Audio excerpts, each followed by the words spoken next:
You're listening to the Modern People Leader podcast, where we go behind the scenes with today's top HR leaders and work experts. We talk to them about how they've gotten to where they're at, what they do every day, and what they see coming next for the future of work. Hope you enjoy. Before we get to the episode, we wanted to ask for your help with something. We want to hear the craziest request that you've ever had to support in your HR career. Think the odd request or two that you've received from your CEO, or something that probably involved some insane spreadsheet or a hacky workaround. We want to hear them all. We're teaming up with ChartHop on something big here in the next couple of months. And right now, we are just trying to collect as many crazy stories as we can. Again, think tight deadlines and possible to track data, or anything that probably just made you roll your eyes when you initially received the request. We think this will be a really fun way to shine a light on the real and sometimes really messy side of HR. We're going to feature some of these stories on the podcast and some of the other channels. And the first 20 people that submit stories will get a Starbucks gift card, courtesy of the ChartHop team. So I'm going to drop a link to submit your stories in the show notes. I think this is going to be a lot of fun, and I can't wait to see what y'all submit. All right, now back to the episode. Yeah. What's up? You know, pretty exhausted. Yesterday was a travel day. I spent maybe like 12 hours traveling from Mexico back to the US, but it was a good weekend. Have you And so been? what are your thoughts? Like I feel like you are like the Mexico traveler. Like that's It your just so thing. All your happens that friends like keep getting everybody's getting married there. Yeah. yeah. Oaxaca was cool. I didn't really know what to expect, but it's first off, it's much bigger than I expected. So Mm, Oaxaca City is pretty huge. It's like 700,000 people that live there. damn. And so I'd describe it as a bigger San Miguel. So Mm, it felt like there were more options food wise. We didn't really have a chance to explore really because we were only there for 2 days and we were there for a wedding. So there were like pre-planned events, but I would go back. It felt like there were a good amount of things to do and the food was pretty good. It felt like everywhere you went there was mezcal and oh a yeah. dish with mole. So a lot of mole dishes and a lot of mezcal. Yeah, I'm going to take us on a tangent here just right up front. And I learned the hard way that Oaxaca has some of the strongest, they're known for having the strongest mezcal. And as I shared with you, I took a trip, like, I don't know, 15 years ago to Oaxaca. We went to Puerto Escondido, which is on the beach. I've heard it's beautiful. It is really beautiful. And we knowing at the time, I don't drink anymore, but at the time I was a pretty big drinker. And tequila, I'm Mexican, so like tequila is like our thing. And I went down there. I was like, you know what? Show me your strong mezcal. Like bring me your best. And this bartender, we were having dinner, nice spot, like a seafood, typical like seafood post up restaurant. And the bartender brings us a shot of mezcal. We take the shot. It was delicious. It was like smoky, kind of burns a little bit, that like proper mezcal feeling. And me and my buddy knock it back. And he was like, oh, well, look here. He brings out his special mezcal. And in the bottle of special mezcal, there's a tiny little scorpion in the bottle. And he was like, yeah, we put the scorpions in there live. I thought he was full of shit. And so anyhow, my buddy and I, we drink the mezcal with the scorpion, and we like within 30 minutes, my buddy is sick. He's just like uncontrollably sick, and it delays. It hits me like a few hours later. But point of the story is, do not mess around in Oaxaca with the local mezcal, because it is like it's real. So was it I've the scorpion or the mezcal that got you sick? that we've pondered this. Like, obviously, if a live scorpion is going into a bottle and that live scorpion has venom, and Yeah. when it goes in, that's probably a bad decision you're making. So my guess is it was probably a bit of both. It was probably like too much mezcal, and yeah, scorpion mezcal is not the move for me. That's hilarious. Yeah, I avoided any Scorpion mezcal. So I Smart, wanted to come smart back man. in one piece. All right, well, let's do good news stories. You gonna go first? Yeah, wow. Well, we don't really ever record on a Monday morning. I At think we've 8:45. eight Yeah. 45. We've recorded a few of these, and I feel like every time we're like, "Huh, what is my good news?" I haven't even had a chance to wrap my head around the week. Here, I'll go with work and personal good news. Work good news. We've had back to back insanely busy sales weeks. Hopefully this week we'll get some closed wands, some signed contracts like we did the prior week. But it is, I mentioned this in our last pod, there's a feeling when your sales engine starts to click, and it's terrifying because all of a sudden there's this surge, and we're going through that.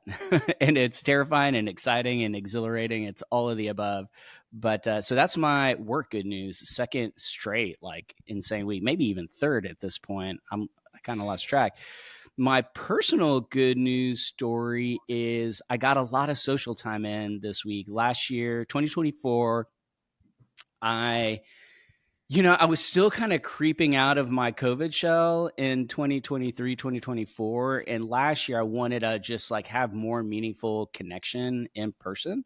And I accomplished that. I kind of got out of some friend groups, like the mass group, like text chats, and that was purposeful, and I got some blowback. But I last year I was able to find better one-on-one connections. This year I want to be more proactive. Rather than just having a random free day, I want to when I have free time, be really super intentional about that. And I went to a booze fest, a no booze fest.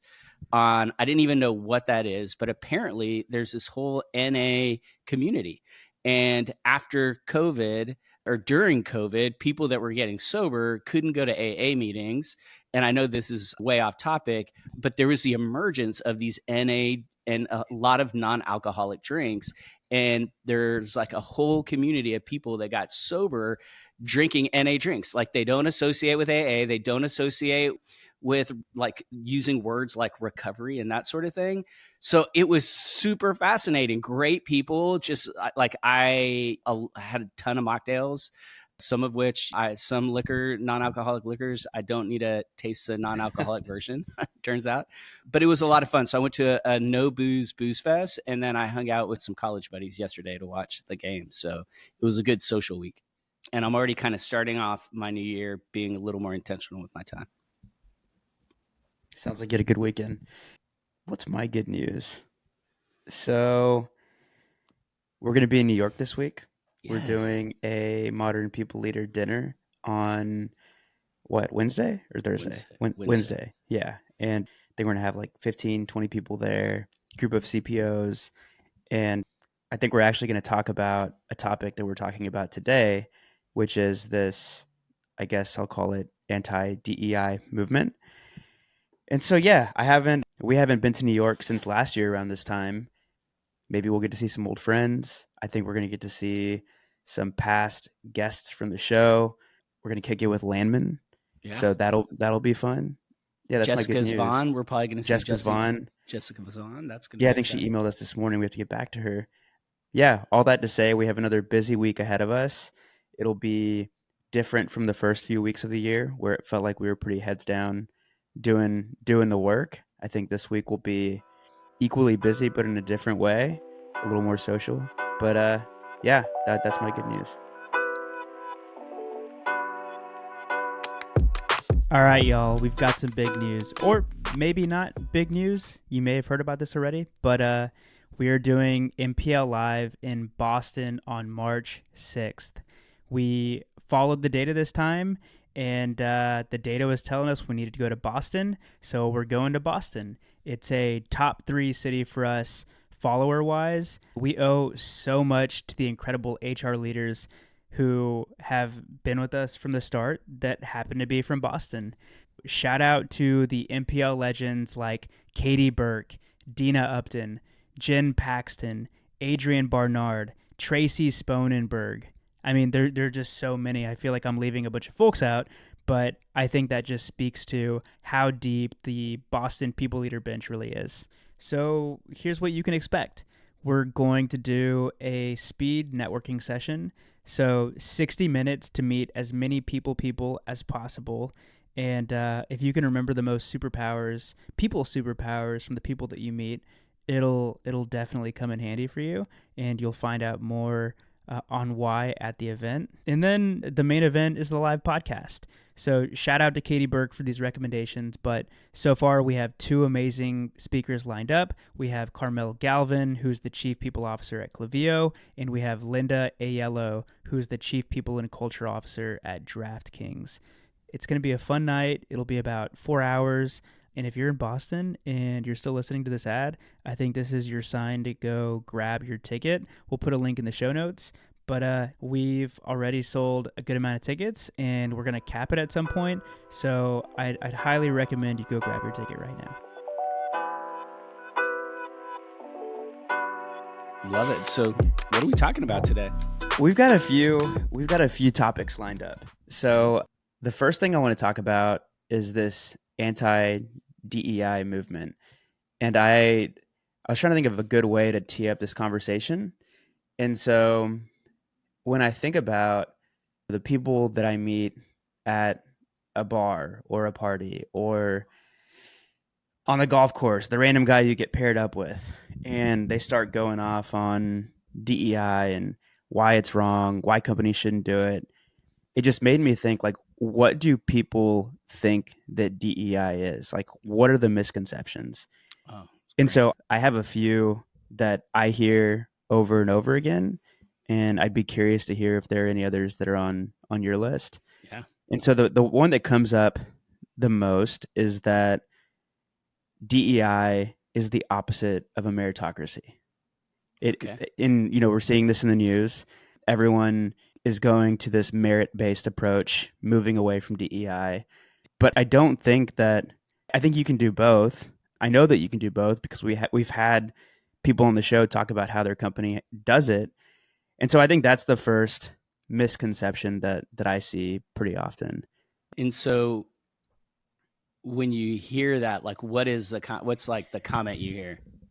I hear they'll typically go, and I know yeah, I'm purposely no, digging in here a little bit because I'm just curious what you hear, because I hear it a little different. I hear some similar things, but I hear it a little different. So well, the first thing they say is, if you look at the U.S. population and you look at how many the population of Black people in the U.S., it's actually not that many. It's 13.7%.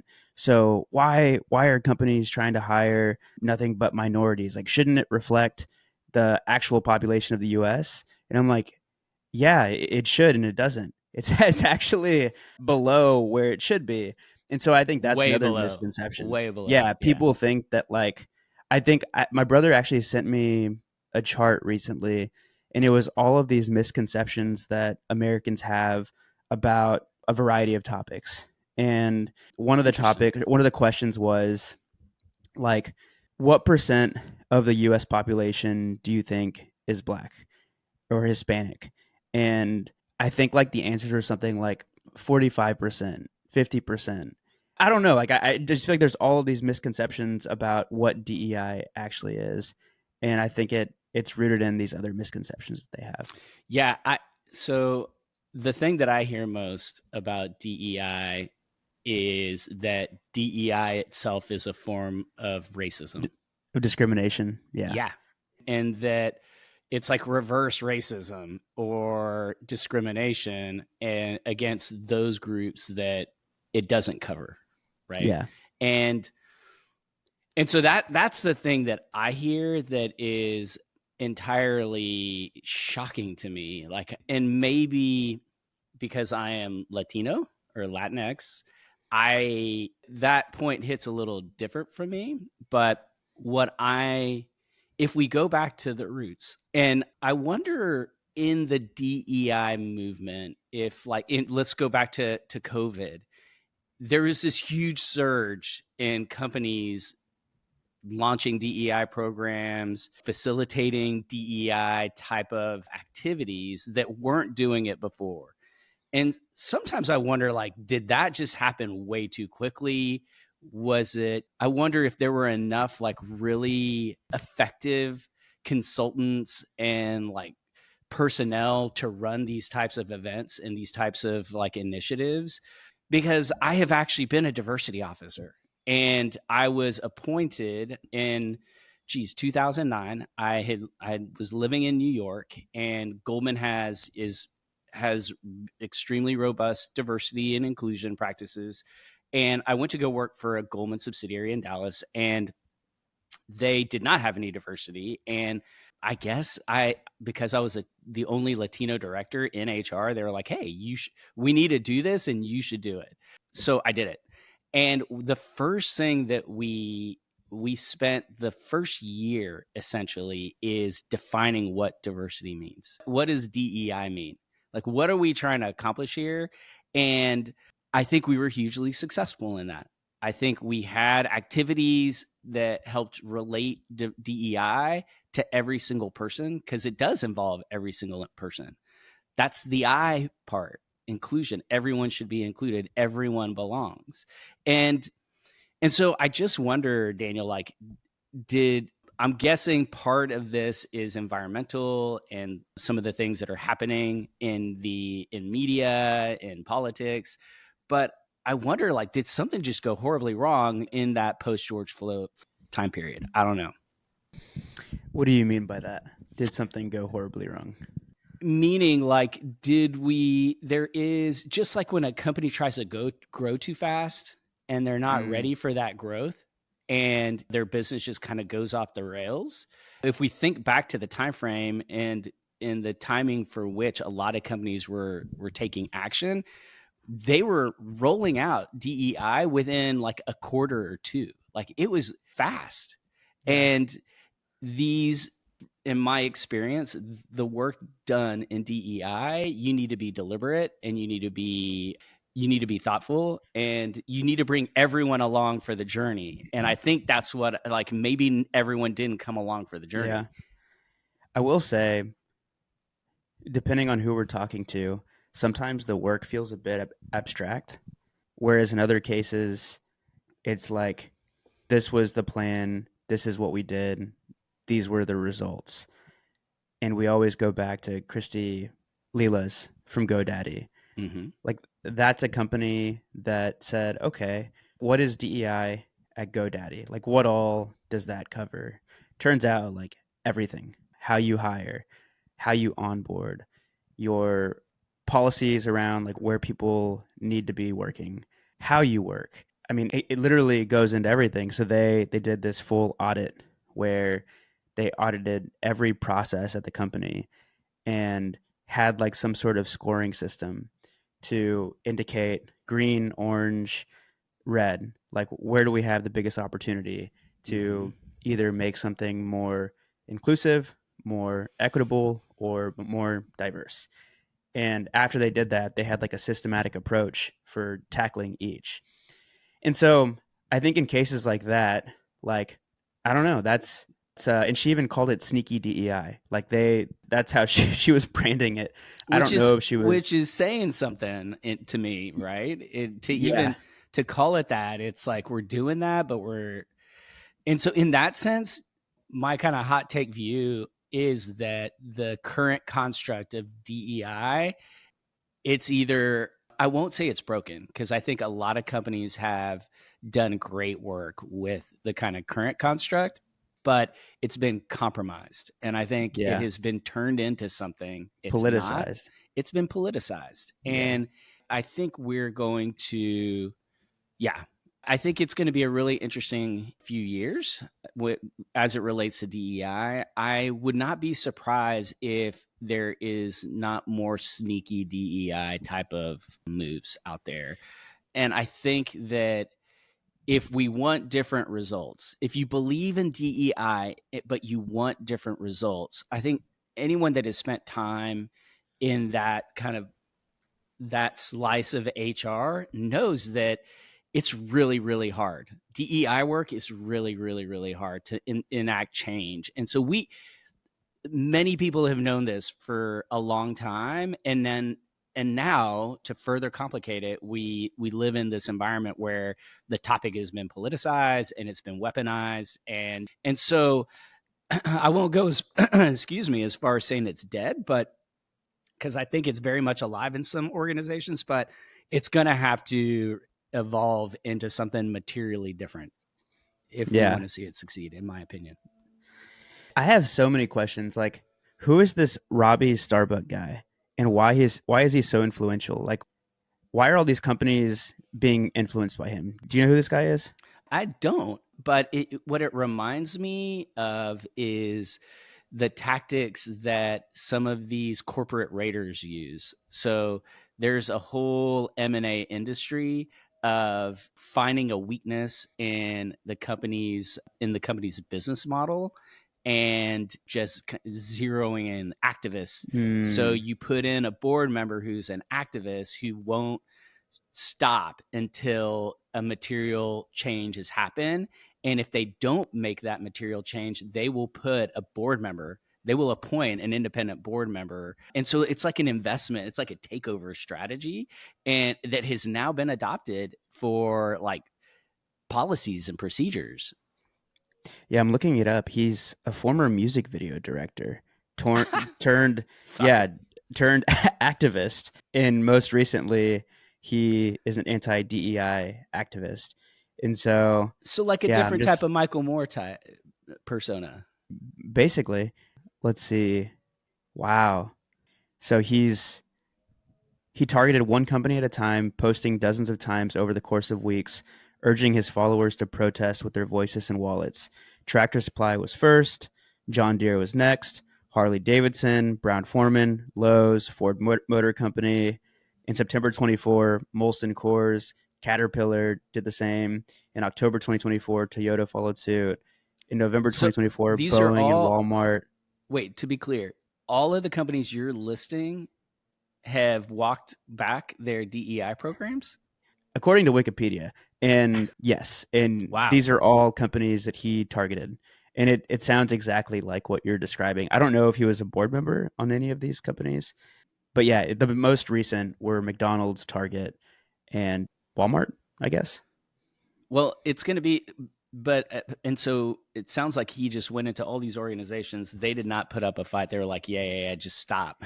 Just stop with this press. And, but now we have some resistance. Apple, Costco. I think Costco was JP last Morgan, week. Apple was over the weekend. JP Morgan. I didn't even read about JP Morgan. I think Goldman Sachs as well. Wow. Well, it'll Yeah. be interesting to see how it plays out. But what I think doesn't change is the general sentiment. They, whether or not this individual continues to be successful, like we'll see.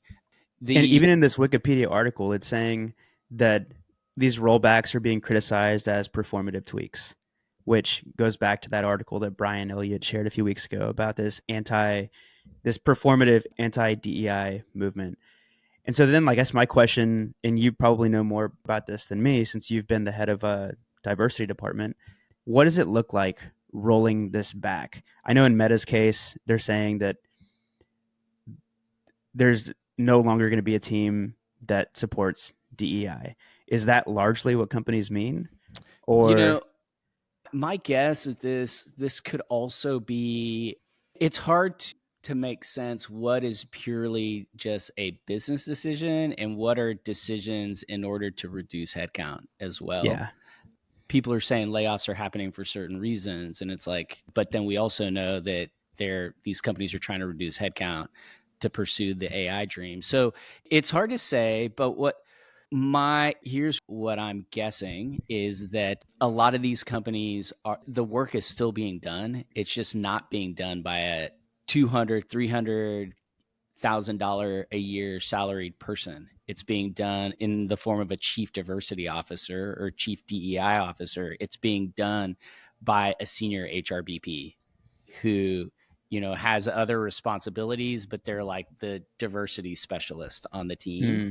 So some of this could be that the HR models are changing also, right? And rather than, who knows, but I think for The sad thing is, for a lot of organizations, it's going to be skeleton crews that are supporting these initiatives. Many companies are pot committed. And a perfect example of that is employee resource groups. Employee resource groups are a function of DEI efforts. Raise your hand if you've been in an employee resource group. So many employees have, right? There's Yeah. LGBTQ, there's women's initiative networks, there's groups for everyone. There are groups for religion. There are groups for, and so are those groups going to go away? I don't personally think so. There's too many valuable things happening in these groups that are helping the business, that are helping employees, that are keeping employees engaged that would otherwise be disengaged. So there's so many reasons why I don't think we're actually going to see DEI be eradicated from these organizations. I think that this is all positioning and messaging, and there are other things going on. Politics in some cases. Politics. But what we shouldn't lose focus on is DEI grew out of the civil rights movement. And the civil rights movement happened because segregation was still a thing. There were certain groups that weren't allowed to go into certain establishments with other people. And that's just one example. There are a lot of other examples. And so as part of that movement, that's where all of these programs sprang up at. And how quickly we forget. It doesn't feel like we could have ever lived in a time where that was segregation was happening, but that was happening 4 50, or 5 60 years decades. ago. Yeah. Yeah. So that's the thing that I don't think we can lose sight of, and people shouldn't. And I think reminding people why these things even exist. But it's hard when in today's media, it's hard to understand that. It's hard to separate. Yeah. And so I also wanted to talk about all of the continued RTO mandates. Oh, But before I do I that, don't. there was something interesting I saw in there. I was just trying to read as many Nick Bloom and Brian Elliott posts as I could. Nice. And so one thing, I can't remember which one of them said this, but, or maybe this is from an article that I read, but one theory is that these RTOs are a way to bury bad news or bad Mm-hmm. results from the company. It's Mm-hmm. almost like a scapegoat. Like, oh, the reason that we didn't hit our numbers was because people weren't in the office. And it sounds, what I hear you saying is that companies are using DEI in the same way. Yeah. It's a distraction. Like, Yeah. oh yeah, we had a terrible year or a terrible quarter, rather than admitting that we have like a fundamental problem with our business. We're just going to blame it on DEI or too many people being remote and screwing off on a Friday or something like that. I mean, I think there's definitely a similar effect here, right? Where it's been politicized, so it's viewed I think there's one group of people within this country that view remote working one way, and there's a large significant group of other people in this country that view return to work as lazy, as not committed. Who knows what other ways it's being viewed, but I for sure I think that's part of it. And I think that also part of it is like this CEO ELT game of like, hey, our results have been real shitty. Like, we've got to get creative. We don't have a lot of levers here. Yeah. Cost of capital is still really high. So, what are we going to do? How are we going to position this? Yeah. And it's almost a way of doing a mini riff, right? Especially if you're a Walmart of the world with hundreds of thousands of employees or however many employees they have, or Amazon, and maybe you need to reduce the workforce by 1% or whatever the percentage is. It's like, okay, maybe we'll have people come back into the office 3 days a week. Like immediately we're going to have a significant portion of our employees leave. And so, yeah, another really interesting post that I saw from Brian was about how if you want to build a more masculine culture, impose an RTO. And I think he said a 5-day RTO. And he referenced data from 3-day RTOs. And so here's some of the stats. Women are 3 times more likely to leave along with higher skilled employees. Attrition reduced attrition 54% for women and 16% for men. And then 63% of C-suite leaders whose companies mandated RTO said policy led disproportionate number of women to quit. And so the whole post is about how this is disproportionately affecting women. And yeah, I feel like these two topics are so intertwined. like having the ability to work flexibly from your home and not having that ability is going to have an effect on certain people who happen to usually not be white men.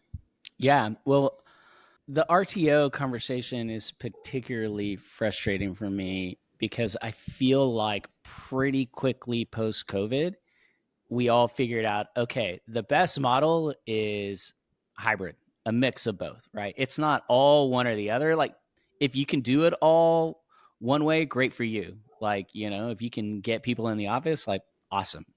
And if you don't want to get people in the office, like, also awesome. But I think most companies, like, the right model is somewhere in between, right? And so it strikes me as odd as we quickly saw that companies were performing fine in this hybrid approach. And yet here we are still defending something that it felt like pretty quickly we all agreed, like, okay, like, obviously, okay, everyone can have flexibility. So they're going to have some time, remote time, but we have to have, like, whether it's creation or innovation or creative time, like, we need to do that together. Yeah. So many examples that we've had on the show as well that have come in, like, they've clearly defined, like, how those things should work, but yet here we are with The so many Atlassians of the questions. world, the Yeah. Dropboxes of the world, the Yes. Zillows. I was going to ask you something. Oh, well, I guess first question. How long have you been in the workforce? When did you start working? Oof, Daniel, you're trying to age me. 25 years. 25 Okay. years. And so are there other times in your career where you felt like we were in a similar moment where something in the work sphere was being attacked, whether it was, I mean, I guess at the time you didn't have remote work, DEI wasn't as talked about. Like, what's an example from early in your career that reminds you of today? That was a long time ago, and the kind of conversations we were having were, like, totally different. But I would say the biggest thing that we talked about back then that I think would be relatable today was, so I worked for a Big Four accounting firm, and back then it would have been called a good old boys club.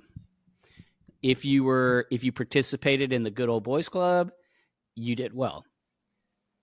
I did well. I'll be honest. Like, I didn't know what I didn't know. And so, but that would be like, that was a conversation that was, like, had between employees, women, female employees, male employees.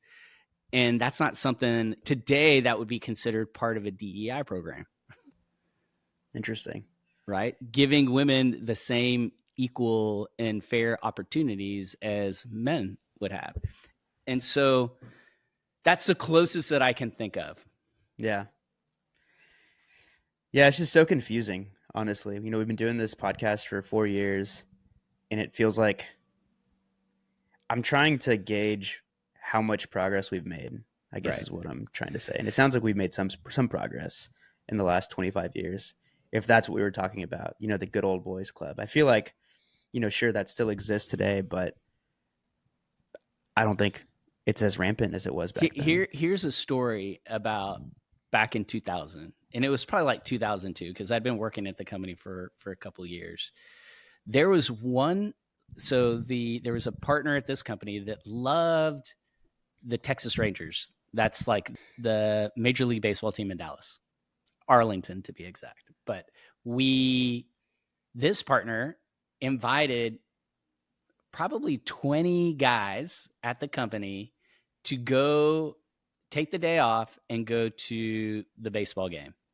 And only guys were invited. And, like, just one day, like, 20 of, like, the top guys just, like, don't show up for work that day.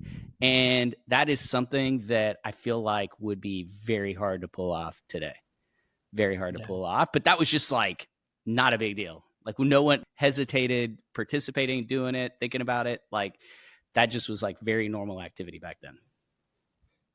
So it does feel like things have moved on from there. Look, I'm this. I'm a big history buff. I love history. And there, if we need to find positivity, like their history supports progress, or there are a number of cases in historical times where as humankind has made progress, and then there's been some sort of like middle or dark age period where there's like a total regression of thought. And the Dark Ages is a perfect example where like there were Greek philosophers, there were Roman scientists, that there was a hypothesis of the fact that an atom existed. And atom was like, the basic particle of all life. The So word these were like atom, the flat earthers of those the, days. so no, these are like the emerging thinkers of those days. But then like the society declined, plague hit, and there's distress across everywhere. And then the flat earthers came in and they were like, well, actually, we can't see that we're round. Yeah. So like hopefully my hope is this is just a matter of sentiment shifting, and maybe we're moving back in some ways, but we're able to keep moving forward. That's my hope. That's my hope too. Yeah. But as far as, I don't think the RTO conversation is going to go away. I do think it's going to be more closely related. I'm hoping that the Bryans and the data people out there, the Nick Blooms, are able to get some data. Like, is there actually a correlation between headcount reductions and RTOs? Like, Yeah. if we could see that there is a pattern, that the companies that are announcing this, like, okay, this is a covert reduction in force, like that would, I think, be very useful data to see. Yeah. I feel like they must have that data. I feel like every time I see one of their posts, it's pretty dialed in on one specific answer that they're trying to find. Okay. All right. Well, I feel like we've talked enough about DEI and, the RTOs. What else is on your mind? Well, the one thing on my mind is the HR tech conversation I keep having across the board in our MPL Grow consulting work. We work with a lot of early stage companies, product companies, and we do research. And so just imagine, like, essentially we reach out to the MPL audience on a specific topic, like, hey, performance reviews, like, are performance reviews top of mind for you? And if yes, like, will you participate in this research window? And so we've been blessed to have we have a super engaged audience that want to know about like cutting edge things happening. And so in the research we do, and I'm probably doing, I don't know, 4 to 6 research calls, different types. Sometimes it's like reviewing a pitch and the messaging of a pitch. Sometimes it's the actual demo of the product. And I can't tell you over the last 2 months how often I'm hearing people say our HR tech sucks. And I'm like, oh, well, we're talking about performance reviews. So like, so tell me more about how your performance review tech sucks. And they're like, no, you don't get it. Like, all of it. It all sucks. And unfortunately, I don't have time in these research windows to say, oh, well, tell me more about that. But that's the conversation I want to have. And I think I'm going to start having over the next month, 2 months,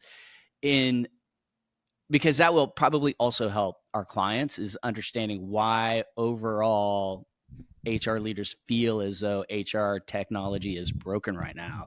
But having been a founder in the last HR tech cycle, that one started in like 2014 and arguably ended somewhere in the COVID days.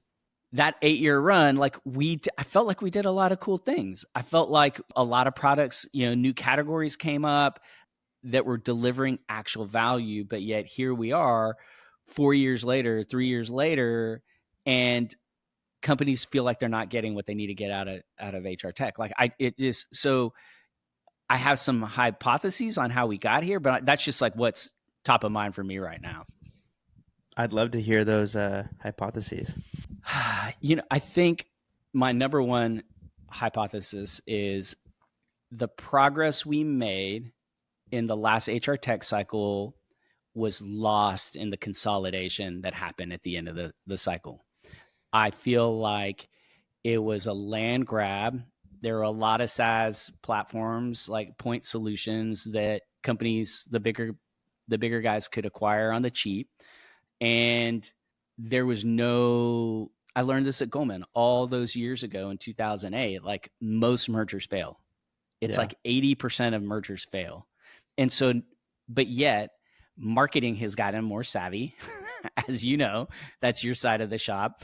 And it's easy for a marketer to say, like, to put some gloss, to put some great copy and some compelling hero statements on a website and make it seem like, oh shit, this company that can now do everything, that they're it. This is everything. And so we're going to go. And then they go, but yet the M&A wasn't actually successful for these HR tech roll-ups. And so now we found, there are these all-in-one providers that are just missing the mark. So that is, I think, right now, my top hypothesis, because I just don't understand, like, at scale. Yeah. I would argue that it's 2 out of every 3 HR leaders that we talk to, and the one happens to have a tech stack that they've just like optimized, and they've done it over and over and over. And so that, I feel like that's an anomaly personally, but what are your thoughts? I could be way off, but that's just, No, maybe I'm spending too much time doing research calls. no, I think you're right. I mean, when I think about the last company that I worked for, they had a pretty innovative approach to basically improving any behavior that, or optimizing any behavior that the company values. And so it was Humu. Humu. I feel like they had a very innovative approach for getting people to change their behavior, and that was through something that was called nudging, and or through nudges. And so Nudges. I when haven't they got heard that acquired word a in a couple long of time. exactly. And I think that that's when you think about like all of these players in the HR tech space from 5, 10 years ago that had like some unique twist on how they were solving a problem. And that's what they were known for. And now those companies have been acquired. We're not talking about any of that anymore, right? Like, when's the last time you heard someone talking about nudging? Literally Or nobody. the last time you heard somebody talking about pull surveys? Or, I mean, I'm sure there's other examples out there, but I feel like We just had a nowadays, call where the people leader told us that they were hitting pause on their engagement survey. And I am by no means like, you need to do what's right for the organization, and it was right for this particular organization. But like 5 years ago, would you have heard that? Like, that would be the one thing that companies wouldn't stop. Maybe they do it a cheaper way, or maybe they do it in-house, but I but found that to be.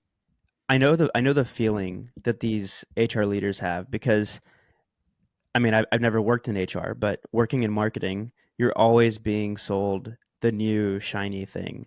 Mhm. And almost every single time, the experience doesn't match like the promise that was Mhm. made. Like Yep. almost like I'd say probably 80% of the time. Like when I think about all of the marketing technology that I was like the primary buyer of, like meaning I was doing the research, I was usually selecting the vendor and then getting approval from my boss. Like out of all of those tools, and these were like some of the bigger names in the MarTech stack, only 2 of them I think lived up to their promise. And so it's like Marketo. Like Mm. Don't get me started. I mean, they actually live up to their promise, but the technology is so antiquated. Like it feels like you're back in 2002. And so I'm sure it's the same for HR leaders. Like there are still platforms out there that are highly customizable. They've been able to optimize through their internal team, or maybe they have like contractors who are power users of these systems and they've been able to like hack it together the way they want it. But it doesn't seem like there are like any true innovators out there. Like No. it's kind of disappointing walking around at any of these conferences and hearing almost the same pitch over and over again. It's like, is there not? Have we run out of ideas? Like, what's going on, or are the crazy ideas too hard to sell? Like, is it too hard to get people to? The switching costs are so high of doing something differently that these companies die. I Well, don't and I know. feel like a year has been lost also with AI, Gen AI popping onto the scene, and then everyone just assuming that AI was going to be it. Like that was like as soon as Gen AI came out, like it was almost as though the future became hinged upon or latched onto like Yeah. somehow AI was going to be the future. And I mean, honestly, a year later, I don't think that is the future. I know that we're still early days in that in the tech cycle, but It's just it, table stakes. it hasn't changed. And we talk to HR leaders all the time. And have we heard of, I still haven't heard of any HR leader that is truly doing innovative things with an AI based tech product. I haven't heard it. And at least not at, I've heard some interesting case studies and I've heard some interesting experiments.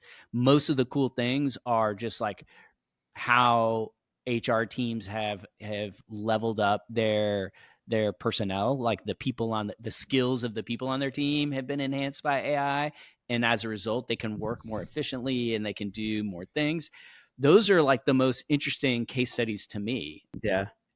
Another one that I think of, and again, like, I think it would be hard. I think if people knew that this technology was being leveraged, it would give them pause.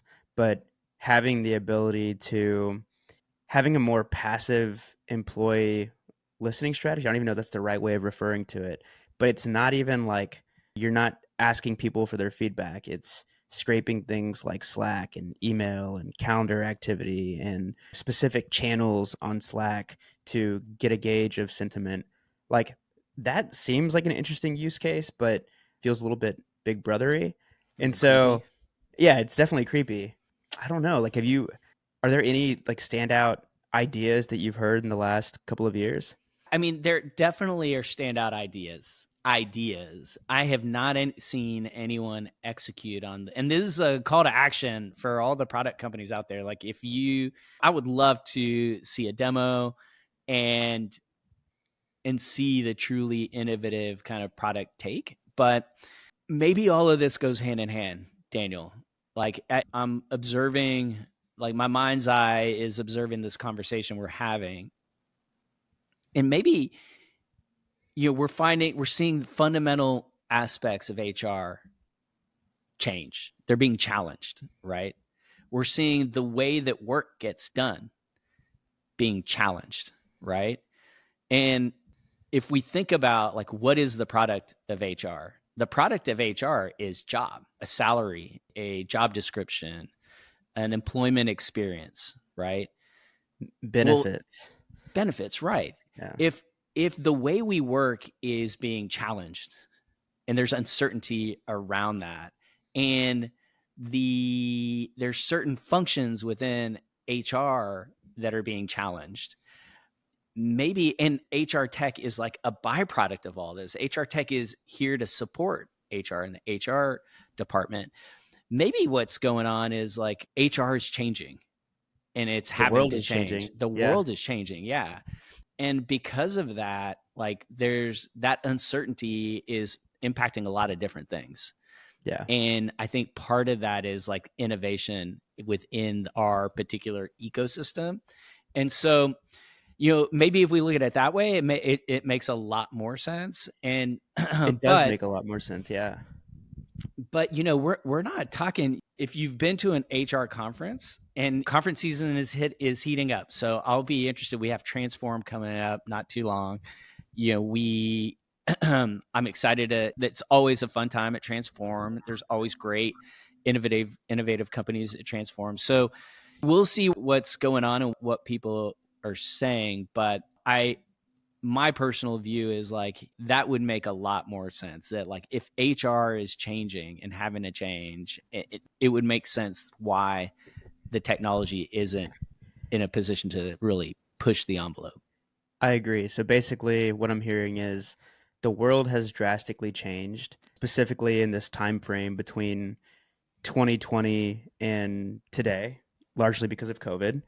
And because of that, the product of work has drastically changed. So, people working fully remote, the way that people have to communicate, the way that meetings have to be run, the types of benefits that people actually are looking for, the perks Yeah. that they want, how they want to work. And so, because all of that's changed and we're stuck with like this legacy tech this legacy tech isn't enabling people leaders to support their organization in the way that they need. Like there almost needs to be this new tech stack that emerges that can support these new ways of working. And because we don't have that, everything's being called into question Yeah. because we can't measure it. We can't. Is that what I'm hearing? That's what I'm saying. Yeah, I think that's what I'm saying. And there's nothing safe. I think if DEI is going to be questioned, anything and everything will be questioned. And we can hang on to the past and resist change. And I think that's happening right now. It's like, why, you're changing the things and you're removing the things and there's a lot of angst. Or we can focus on, okay, well, what if we were to reimagine this and find a better way of doing it? I think that might be a better use of energy, but I also know that all the algorithms and all the things that we participate in have a bias toward that angst and sensationalism, meaning like LinkedIn posts, taking a hot take position on a LinkedIn post. But yeah, I think that generally captures where my head is at right now. Yeah. I don't know the best way of describing this, but I feel like I still have like so many questions. I don't know. Like What I kind don't of know if questions? confused is the right word, but just like with everything going on in the world and the fact that it seems like the majority of people would disagree with me in a lot of these things, it's left me feeling like, am I the idiot? Like, am I the ignorant one? Like, what am I missing? And I so, think a lot of people are feeling that way, Daniel. A lot of yeah, people. And it hurts. For a lot of people it hurts because these are like things that people truly believe in. People that have invested time and energy yeah, and things on topics that people are really convicted about both ways. yeah, And so like for me to find hope, like I've got to think, okay, this has happened before. yeah, This isn't the whole historical point we made earlier. Like society progresses, it regresses. Like these things happen, right?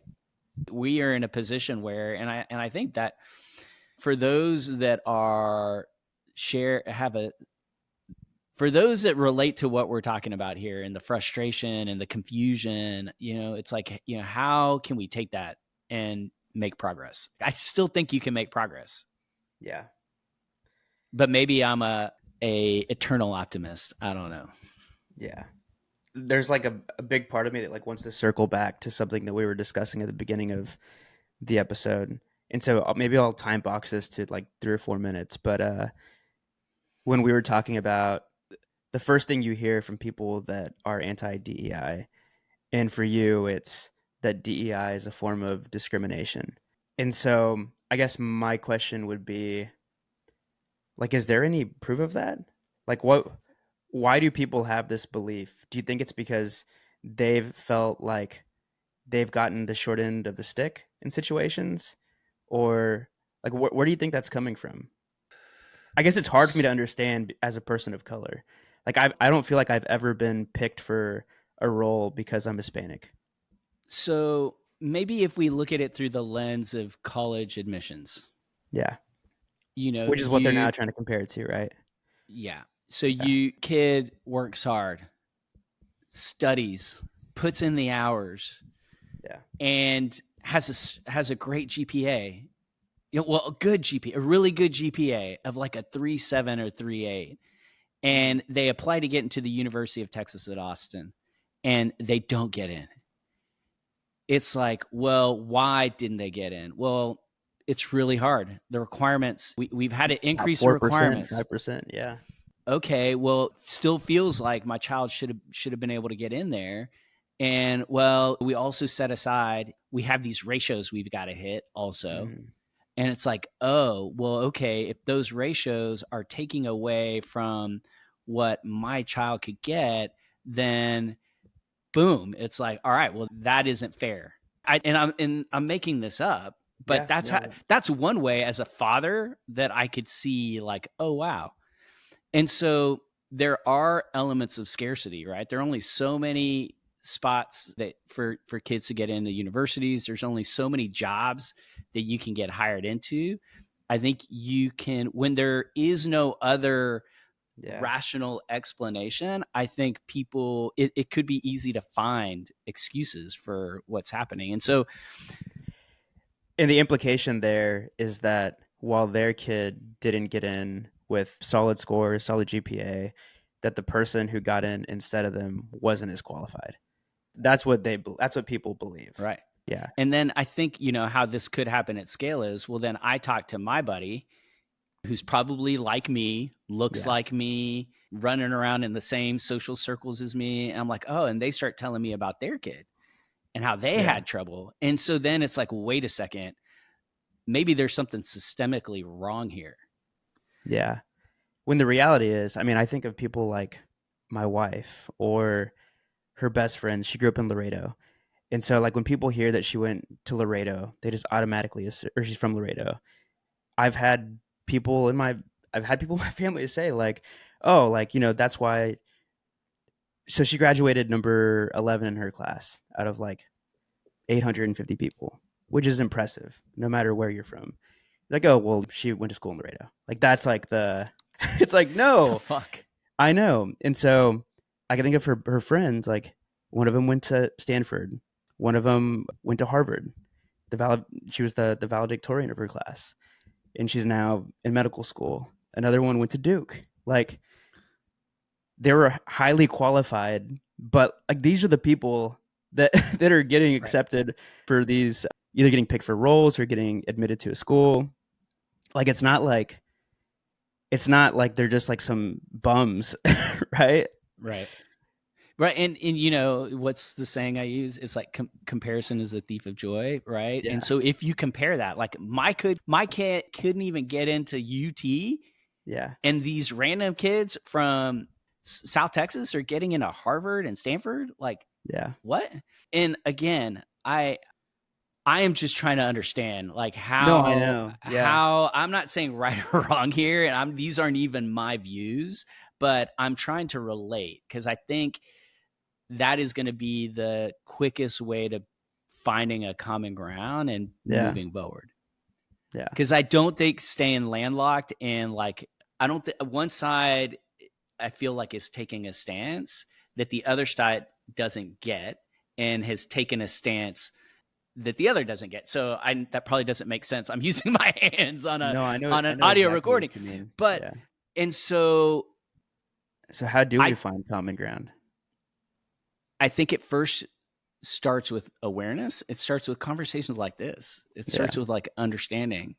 Like, if I were in that scenario, how would I react? How would I could I keep the same perspective I have now? yeah. Would I have a different perspective? And then that'll give me a little more empathy, a little more understanding, maybe not a lot today, but a little will help get through the day. And so, And I guess that you that leads to my next question. And sorry, I know I keep taking us down this track and we have to get to work, but I guess the question is like, and I guess the answer for a lot of companies is no right now, but like, do we need to have these ratios? yeah, I these are the questions that I think need to be Because there's asked. so much to parse about DEI. Like, I feel like DEI is just like all grouped together as either good and bad, or good or Right. bad. So I think there's a difference between the government and everyone else. Mm, And people may not appreciate this either. yeah, The government has a higher level of standard. So the government had a requirement, like it absolutely was required. And in order to get a government contract, you also had to have these programs and these at least show your best effort for achieving these goals, these ratios. And so it probably isn't a surprise that as soon as the government made it, I guess, repealed these programs, yeah. that companies that had the most at risk, right? They had the most stake on the table because they had the huge government contracts, probably like Oh, that makes Walmart, sense. like Yeah, Meta, are the SpaceX. like SpaceX, like Yeah, they're going to be the first ones to drop it because they a large reason they probably had it from the get-go was so that they could get government contract. Government contract is like guaranteed cash almost. So it's a great thing to have, and you can grow ARR really quickly if you can start giving government contracts. And so the average company, though, if they weren't trying to sell to the government, these were just aspirational numbers. Mm. And so that is another nuance here, and I think it's why we see it being attacked at the government level first, and subsequently why so many groups are responding, because they're like, well, shit, if we don't have to do this for the government contracts anymore, then like, Why do it? Why do it? Right. Yeah. And here's the hard truth. And I don't know this is Wertonomics. I don't think any of the companies with the ratios they had were hitting the numbers. Yeah. At least like nowhere even close. And this is a big problem. Like, let's take women in tech, because you probably have some anecdotal kind of data that you can work off of with women in tech. But the number, has Tori's team changed all that much since she's worked there? And she's probably worked there, what? 8 years. 8 years. Jeez, yeah. I can't believe time's flying. So, I would argue, I would bet that the number of women on her team and the number of women in engineering at the company hasn't changed material, like maybe a 0.5 percentage point or a percentage point. Like, we're not talking monumental shifts, and they're definitely did not hit whatever the aspirational goal was that they sought out to. And so that's why I think there needs to be another way. Like, because when you start really getting into the details, the programs are being called out to question. The actual reason we're doing this, the quantitative goals we're setting for ourselves aren't being met. Yeah. And so why? And I think there are a lot of good questions to ask. Do I agree with how they're being asked and the positions that are being taken? No, I don't. But when I start to have a detailed conversation like this, I'm like, oh, okay, well, I can see why some people are reflecting on this. Yeah. I mean, the whole... And the reason for that, Daniel, is to go back earlier, like the civil rights movement. Like, that's how the government set the stage. They were like, we will be the example. Everyone else will follow. And that's why we're going to be doing these things. Yeah. I guess I didn't realize that anybody that was contracted out by the government or a vendor, is it any vendor? Yeah, I think it's like called EEOC reporting. And so every quarter, if you have government contracts, you have to provide a report. So if you're Amazon and you have AWS, and let's say... For the government to use your servers, because I think they have some in the Microsoft cloud, but then they need a redundant alternative, the AWS cloud. Microsoft and Amazon were providing this reporting to the government to essentially show that they were in compliance with these requirements. Okay.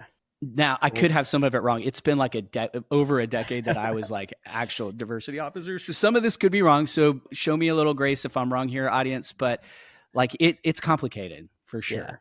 Yeah. Well, I certainly learned some things today. Yeah, me too. I certainly opened my awareness, like especially triangulating the possible relationship between all these things we're talking about. I think it's a cool thought exercise. Yeah, agreed. Well, on that note, one word close. Ooh, man, I'll go with optimism. Like, I'm hanging on to my optimism. I don't know how, but I am. I'll say, man, I don't know. My backup word was going to be frustrated, because my optimism quickly shifts into frustration, like on an hourly basis right now. Yeah, that'd probably be my one word close. Frustrated. But I mean, one of us has to be optimistic. Yeah, that's why sometimes it's me, sometimes it's you. That's why we have such a good co-founder relationship. Yeah. Co-host relationship. Agreed. So, well, I love this.